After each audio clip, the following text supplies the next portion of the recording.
Trainee IPS Uday కృష్ణారెడ్డిని Attapur పోలీసులు ఉపరపల్లి కోర్టులో హాజరుపరిచారు. లైంగిక వేధింపుల కేసులో ఉదయ్ కృష్ణ నిన్న మిర్యాలగూడలో అరెస్ట్ అయ్యారు. ఈ నెల 22 నుంచి పరారీలో ఉన్న ఉదయ్ కృష్ణారెడ్డిని పోలీసులు మిర్యాలగూడలో అదుపులోకి తీసుకున్నారు. అక్కడి నుంచి సికింద్రాబాద్ టాస్క్ ఫోర్స్ ఆఫీసుకు తరలించారు. ఉదయం ఉస్మానియా ఆసుపత్రిలో వైద్య పరీక్షలు నిర్వహించిన తర్వాత ఉపరపల్లి కోర్టులో హాజరుపరిచారు. ఇక జాతీయ పోలీస్ అకాడమీలో తనపై వేధింపులకు పాల్పడ్డాడని మహిళా ట్రైనీ ఐపీఎస్ ఇచ్చిన ఫిర్యాదుతో ఉదయ్ కృష్ణారెడ్డిపై ఈ నెల 18న అత్తాపూర్ పోలీసులు కేసు నమోదు చేశారు. లైంగికంగా వేధించడంతో పాటు వ్యక్తిగత వీడియోలను తన భర్తకు పంపించి ఇబ్బందులకు గురి చేశాడని బాధితురాలు ఫిర్యాదు చేయడంతో పలు సెక్షన్ల కింద పోలీసులు కేసు నమోదు చేసి విచారణ చేపట్టారు. విచారణలో భాగంగా ఉదయ్ కృష్ణారెడ్డికి నోటీసులు ఇచ్చేందుకు వెళ్లగా పోలీసులకు కనిపించకుండా పోయారు.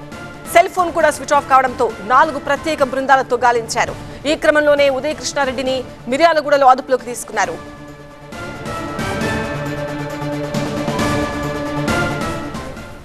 ప్రిన్సిపల్ కరెస్పాండెంట్ ప్రణీతతో మాట్లాడదాం. ప్రణీత, ఉదయ్ కృష్ణారెడ్డిని కోర్టులో హాజరుపరిచారని తెలుస్తోంది. సో కోర్టు అతనికి రిమాండ్ విధిస్తుందా? కస్టడీకి కావాలని పోలీసులు అడుగుతారా? ఏం జరగబోతోంది? సో ఆయన రిమాండ్కి సంబంధించి ఇప్పటికే వాదనలు స్టార్ట్ అయ్యాయి. దాదాపు 40 మినిట్స్కి పైగా ఉదయ్ కృష్ణ తరపు అడ్వకేట్ వాదనలు చెప్పుకుంటూ వచ్చారు. సో మొత్తం ఈ ఫిర్యాదుకి సంబంధించినటువంటి అంశాన్ని ప్రధానంగా ఆయన ప్రస్తావించారు. సో ఇది పూర్తిగా కాన్సెన్సువల్ అంశం.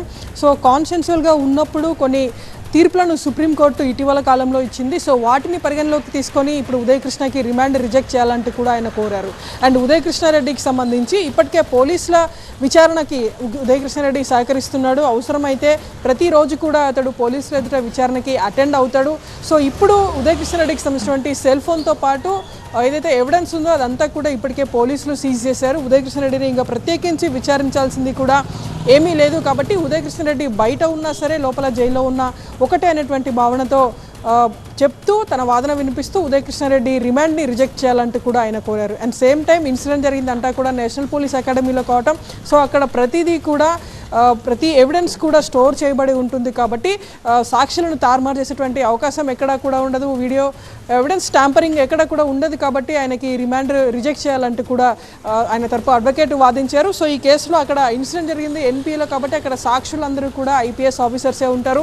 సో ఎవరు కూడా ప్రభావితం అయ్యేటువంటి ఆస్కారం ఉండదు. కాబట్టి ఉదయ్ కృష్ణారెడ్డిని జైలుకి పంపించకుండా బెయిల్పై విడుదల చేయాలంటూ కూడా ఆయన తన వాదనలు వినిపించారు. సో ఇప్పుడు ఫర్దర్గా పీపీ ఆర్గ్యుమెంట్స్ నెక్స్ట్ ఉండబోతున్నాయి. ఎట్లాంటి తీర్పు ఫైనల్గా కోర్టు ఇస్తుందో చూడాల్సింది. రైట్ ప్రణీత.